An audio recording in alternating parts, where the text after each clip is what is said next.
Hello everyone. तो आज हम लोग सेकेंड यूनिट स्टार्ट करने वाले हैं स्टैटिस्टिकल मैकेनिक्स का।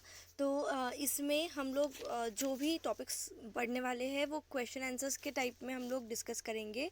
तो जो फर्स्ट टॉपिक है उसमें हम लोग देखेंगे कि सिमेट्रिक और एंटी सिमेट्रिक वेव फंक्शन जो है उसके अकॉर्डिंग हम लोग पार्टिकल जो भी हमारे सिस्टम में पार्टिकल्स होते हैं उससे हम कैसे बताएंगे कि हमारे पार्टिकल्स इनडिस्टिंग्विशेबल है। और दूसरी चीज़ हम लोग ये डिस्कस करेंगे ये क्वेश्चन में कि फर्मियंस मतलब जो पार्टिकल्स फर्मी डायरेक्ट जो स्टैटिस्टिक्स ओबे करते हैं उसे हम फर्मियंस बोलते हैं।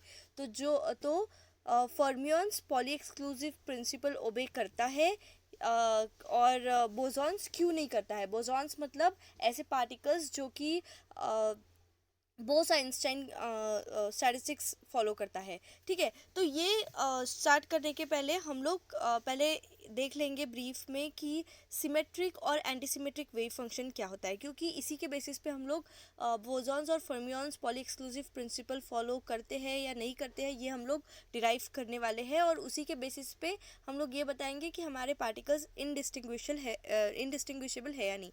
तो मैं एक शॉर्ट में बता देती हूँ कि अगर समझ लो हमने हीलियम एटम कंसिडर किया है। ठीक है, हमने कौन सा पार्टिकल लिया है, हीलियम। हीलियम का एटॉमिक नंबर क्या है, हीलियम का एटॉमिक नंबर है 2। ठीक है, इसका मतलब उसके पास कितने इलेक्ट्रॉन है, हीलियम के पास 2 इलेक्ट्रॉन है। तो समझ लो जो पहला इलेक्ट्रॉन है मैं यहाँ लिख रही हूँ, जो हमारा फर्स्ट इलेक्ट्रॉन है, फर्स्ट इलेक्ट्रॉन की जो पोजीशन है उसको मैंने लिखी हूँ R1। ठीक है, हीलियम के पास 2 इलेक्ट्रॉन है तो फर्स्ट इलेक्ट्रॉन की पोजीशन क्या है R1 और सेकेंड इलेक्ट्रॉन की पोजीशन अगर मैं बताऊँ तो वो होंगी R2। और वही फर्स्ट इलेक्ट्रॉन का जो हमारा वेव फंक्शन है वो क्या होगा साई ए फर्स्ट इलेक्ट्रॉन के लिए, और सेकंड इलेक्ट्रॉन के लिए वेव फंक्शन क्या है साई बी। तो हम लोगों ने अभी क्या किया, हम लोगों ने हीलियम एटम लिया है, हीलियम एटम में 2 इलेक्ट्रॉन्स कंसीडर किए हैं, फर्स्ट इलेक्ट्रॉन जिसकी पोजीशन R1 है और सेकंड इलेक्ट्रॉन जिसकी पोजीशन R2 है। और फर्स्ट इलेक्ट्रॉन का जो वेव फंक्शन है वो साई ए है। क्या करेगा wave function, wave function probability find करने में हमारी हेल्प करेगा, मतलब वो बताएगा कि आइगन स्टेट्स क्या क्या है। ठीक है, तो इससे हम लोगों को क्या पता चलेगा, वेव फंक्शन साई से एनर्जी स्टेट पता चलेंगी। ठीक है, तो जो साई ए है वो हमारा फर्स्ट इलेक्ट्रॉन का वेव फंक्शन है जो कि हम डिटरमाइन करेंगे एनर्जी स्टेट्स, और साई बी जो है वो सेकंड इलेक्ट्रॉन का वेव फंक्शन है वो जो कि फाइंड करेंगे एनर्जी स्टेट ऑफ बीथ। ठीक है, तो हम लोग क्या करेंगे, हम लोगों ने अभी देखा कि फर्स्ट इलेक्ट्रॉन का वेव फंक्शन है साई ए और सेकंड इलेक्ट्रॉन का वेव फंक्शन क्या है साई बी। तो अगर हम लोगों को इसका कंबाइंड वेव फंक्शन देखना है, आप लोगों को पता होगा कि वेव फंक्शन को हम साई से लिखते हैं, आप लोगों ने पहले पढ़ा होगा पहले। ठीक है, साई मतलब ये हमको प्रोबेबिलिटी बताएगा, आइगन स्टेट बताएगा, इससे हम लोग एनर्जी लेवल फाइंड कर सकते हैं। ठीक है, तो कंबाइंड वेव फंक्शन इसका क्या होगा, किसका, दोनों पार्टिकल्स का। तो मैं लिखूंगी कंबाइंड वेव फंक्शन को साई से डिनोट करते हैं, तो मैं कंबाइंड वेव फंक्शन क्या कैसे लिखूंगी, Sai of R1 comma R2 क्या होगा इज इक्वल टू दोनों का वेव फंक्शन, दोनों का वेव फंक्शन पहले का क्या है psi A of R1 into psi B of R1। ठीक है, मैं डिक्टेट अगर कर रही हूँ तो आप लोग वो नोट डाउन कर सकते हो कि कंबाइंड वेव फंक्शन होगा psi of R1 comma R2 का psi A of R1 into psi B of R1। ठीक है, तो वेव फंक्शन क्या होते हैं, वेव फंक्शन में हर पार्टिकल्स जो होते हैं, अगर हम लोग कोई भी पार्टिकल को वेव फंक्शन से डिनोट कर रहे हैं, जैसे मैंने साई ए और साई बी ली, तो अगर ये फर्स्ट एनर्जी लेवल पे है साई 1 और दूसरी एनर्जी लेवल पे है साई 2, तो अगर मैंने इन दोनों की प्लेसेस एक्सचेंज कर ली तो मेरे को ये नहीं पता चलेगा कि ये साई 1 है कि ये साई 2 है। क्यों, क्योंकि ये दोनों एक जैसे दिख रहे हैं, ये इसीलिए ये क्या है इनडिस्टिंग्विशेबल है। इनडिस्टिंग्विशेबल है मतलब हम उसको अलग अलग नहीं कर सकते, वो दोनों सेम दिख रहे हैं, वो दोनों सेम दिख रहे हैं इसलिए क्या है इनडिस्टिंग्विशेबल है। तो वेव फंक्शन क्या होता है इनडिस्टिंग्विशेबल होता है। क्यों इनडिस्टिंग्विशेबल होता है, क्योंकि जो हमारे पार्टिकल्स है वो आइडेंटिकल होते हैं। तो इसका मतलब अगर हमारे पार्टिकल्स एक्सचेंज करे प्लेसेस, अगर उन्होंने स्वैप किया, साई ए ने स्वैप किया स्वाई बी के साथ पोजीशन अपनी, तो प्रोबेबिलिटी डिस्ट्रीब्यूशन में चेंजेस नहीं होंगे। प्रोबेबिलिटी डिस्ट्रीब्यूशन हमने जैसे निकाला था Sai of R1 comma R2, क्या था इसका probability distribution? Psi A of R1 into psi B of R2, है ना। तो अगर मैंने इसकी पोजीशन चेंज कर दी, किसकी? हमने हमारे वेव फंक्शन में जो पार्टिकल्स है उसकी पोजीशन अगर चेंज कर ली, तो पार्टिकल्स आइडेंटिकल होने की वजह से इनडिस्टिंग्विशेबल रहेंगे। तो हमारा जो एक्सचेंज्ड पार्टिकल की प्रोबेबिलिटी डिस्ट्रीब्यूशन फंक्शन रहेगा वो कैसे रहेगा? Sai of R2 comma R1, तो वो क्या हो जाएगा? Psi A of R2 into psi B of R1। पहले क्या था? Psi A of R1 into psi B of R2, अभी psi A of R2 into psi B of R1 हो जाएगा। तो जो टोटल प्रोबेबिलिटी हो जाएंगी, टोटल प्रोबेबिलिटी अगर हमने निकाले तो वो हो जाएंगी mod of psi of R1 comma R2 whole square is equal to mod of psi of R2 comma R1 whole square. मतलब कि स्वैप करने के पहले और स्वैप करने के बाद दोनों में हमारी जो पोजीशन है पार्टिकल्स की वो क्या रहेंगी? इक्वल रहेंगी, उसमें कुछ चेंजेस नहीं आएंगे प्रोबेबिलिटी डिस्ट्रीब्यूशन में, क्योंकि जो हमारे पार्टिकल्स है वो क्या रहेंगे? आइडेंटिकल रहेंगे। अब मेरे को बताओ कि अगर मैं psi of mod of psi of R1 comma R2 का होल स्क्वायर है is equal to mod of psi of R2 comma R1 का होल स्क्वायर है, अगर मैं स्क्वायर हटा दूँ तो क्या आ जाएगा? प्लस माइनस आ जाएगा। एक second, let me right this out. तो ये हो जाएगा Sai of R1 comma R2 is equal two plus minus of psi of R2 comma R1, है ना। प्लस माइनस फैक्टर आ जाएगा अगर मैंने मेरा मॉड और स्क्वायर रूट हटा ली दोनों साइड से। तो अगर psi of R1 comma R2 is equal to psi of R2 comma R2 है, मतलब प्लस है बस दोनों साइड में साई, पहला प्रोबेबिलिटी फंक्शन स्वैप करने के पहले वाला और एक्सचेंज होने के बाद में वाला, दोनों अगर प्रोबेबिलिटी डेंसिटी के फंक्शन इक्वल है, मतलब वो नेगेटिव साइन भी नहीं है उन दोनों के बीच, तो वो अगर दोनों इक्वल है तो वो फंक्शंस कौन से होंगे? सिमेट्रिक वेव फंक्शन होंगे। कैसे फंक्शंस होंगे? सिमेट्रिक वेव फंक्शंस होंगे। और वो सिमेट्रिक वेव फंक्शंस किसके होते हैं? बोसॉन पार्टिकल के। बोसॉन पार्टिकल मतलब वो पार्टिकल्स जो कि बोस-आइंस्टाइन मैकेनिक्स ओबे करता है ना। अभी अगर हमारा psi of R1 comma R2 is equal to minus psi of R2 comma R1 है, मतलब जो हमारा plus minus psi of R2 comma R1 ऐसा आया था ना, तो प्लस वाला बोसॉन्स मतलब सिमेट्रिक वेव फंक्शन, और एंटी सिमेट्रिक मतलब फर्मियंस मतलब जो FD स्टैटिस्टिक्स फॉलो करते हैं, ओबे करते हैं, तो वो कैसा होगा? Psi of R1 comma R2 is equal to minus psi of R2 comma R1। समझ आ रहा है आप लोगों को?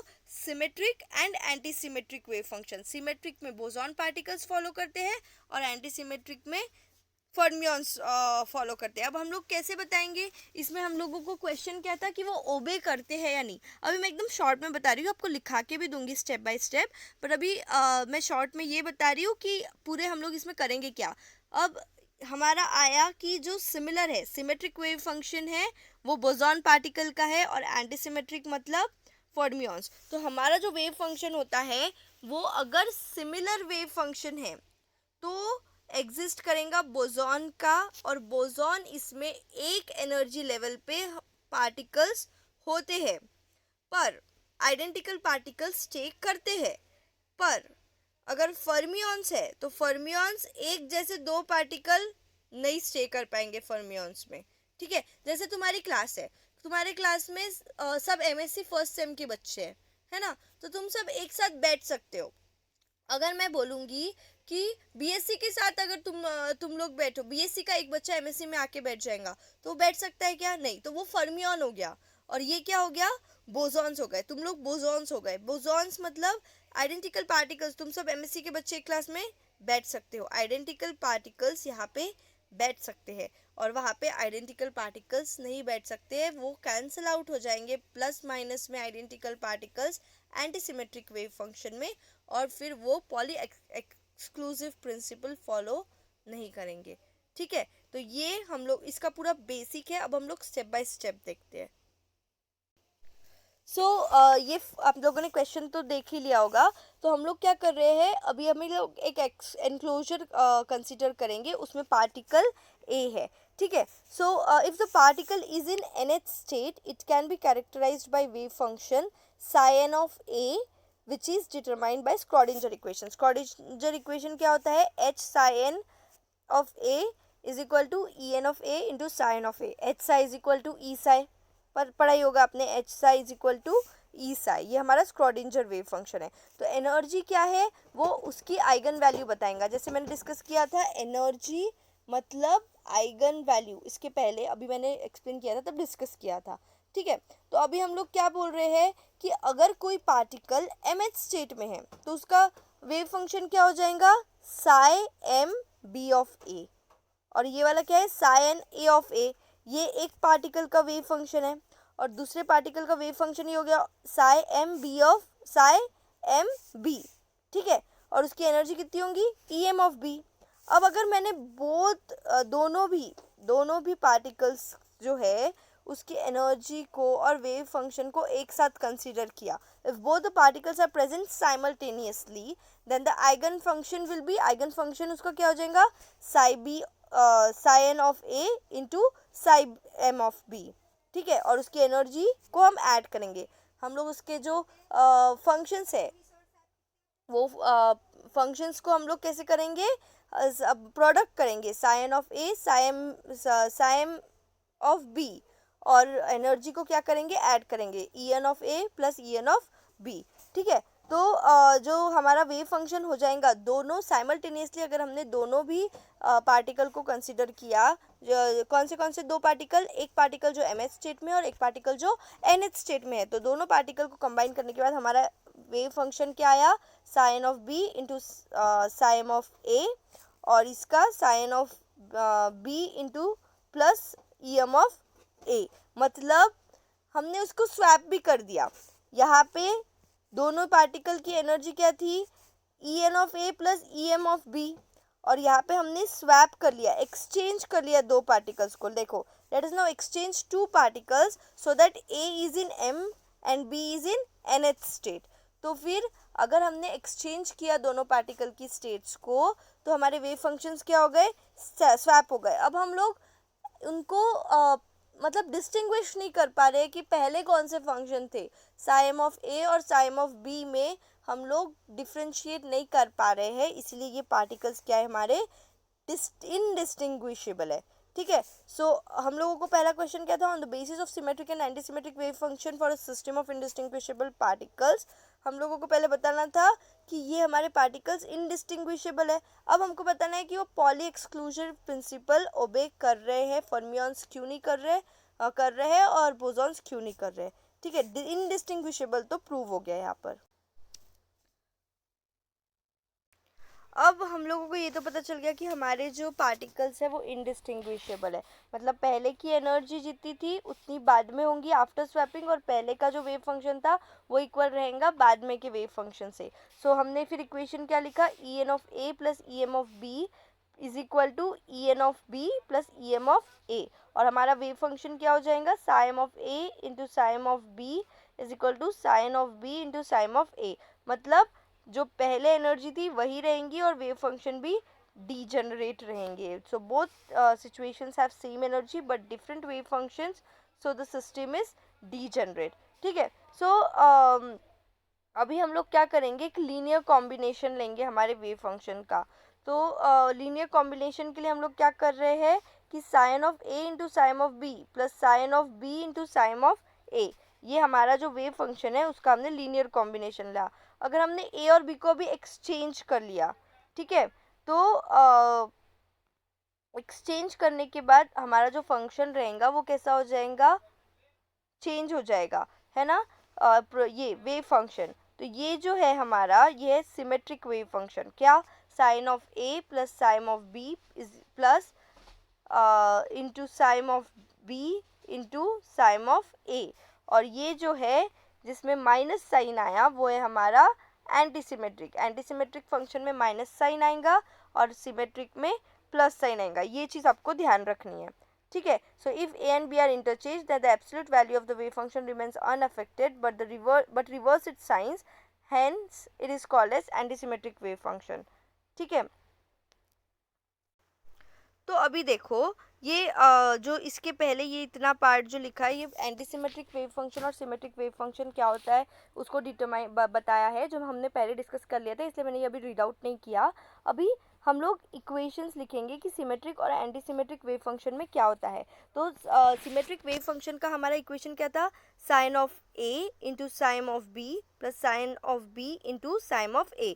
तो इसको हम लोग, ये हमारा कौन सा इक्वेशन है, सिमेट्रिक वेव फंक्शन. ये इक्वल टू क्या हो रहा है, psi of A into psi of B plus psi of B into psi of A. तो ये हमारा सिमेट्रिक वेव फंक्शन है, जिसमें जो वेव फंक्शन पहले था वो इक्वल है बाद में, एक्सचेंज होने के बाद में, और उसमें साइन का भी चेंज नहीं है. तो इसको हम लोग क्या बोलते हैं, symmetric wave function. And this obey BE statistics, Bose Einstein statistics obey करता है, और इसको हम लोग क्या बोलते हैं, बोसॉन्स बोलते हैं. क्या बोलते हैं, बोसॉन्स. और जो एंटीसिमेट्रिक वेव फंक्शन है वो क्या है, psi of A into psi of B minus psi of B into psi of A is equal to यही चीज़ पर reverse its sign, minus of psi of A into psi of B minus psi of B into psi of A. और इसको हम लोग क्या बोलते हैं, they are said to obey F D statistics, Fermi Dirac statistics obey करता है, और इसको हम लोग बोलते हैं फर्मियंस. ठीक है. तो फर्मियंस क्या करता है, पॉली एक्सक्लूसिव प्रिंसिपल ओबे करता है, और बोसॉन्स नहीं करते हैं. ये हम लोगों को बताना है. अब ये कैसे बताएंगे हम लोग, इनकी स्पिन से. ठीक है. तो पॉली एक्सक्लूसिव प्रिंसिपल क्या बोलता है कि एक स्टेट में दो आइडेंटिकल पार्टिकल्स स्टे कर सकते हैं, बट इसमें अगर ये दो आइडेंटिकल पार्टिकल रहेंगे, एक पॉजिटिव रहेगा या एक नेगेटिव रहेगा, ऐसा होगा तो वो कैंसिल आउट कर लेंगे, और हमारा आंसर फिर प्रोबेबिलिटी क्या आएंगी, ज़ीरो, जो कि सेटिस्फाई नहीं करेगा पॉली एक्सक्लूसिव प्रिंसिपल. इसलिए हम लोग बोलते हैं कि फर्मियंस जो है वो पॉली एक्सक्लूसिव प्रिंसिपल ओबे नहीं करेगा. पर बोसॉन्स में तो दोनों इक्वल है, तो दोनों आइडेंटिकल पार्टिकल्स रहेंगे. दोनों आइडेंटिकल अगर पार्टिकल्स रहेंगे तो उन दोनों की एडिशन होंगी, ना कि सब्ट्रैक्शन होगी. तो वो कुछ एक सम आएगा, एक पर्टिकुलर वैल्यू आएंगी. तो वो पॉली एक्सक्लूसिव प्रिंसिपल ओबे करते हैं और फर्मियंस नहीं करते हैं.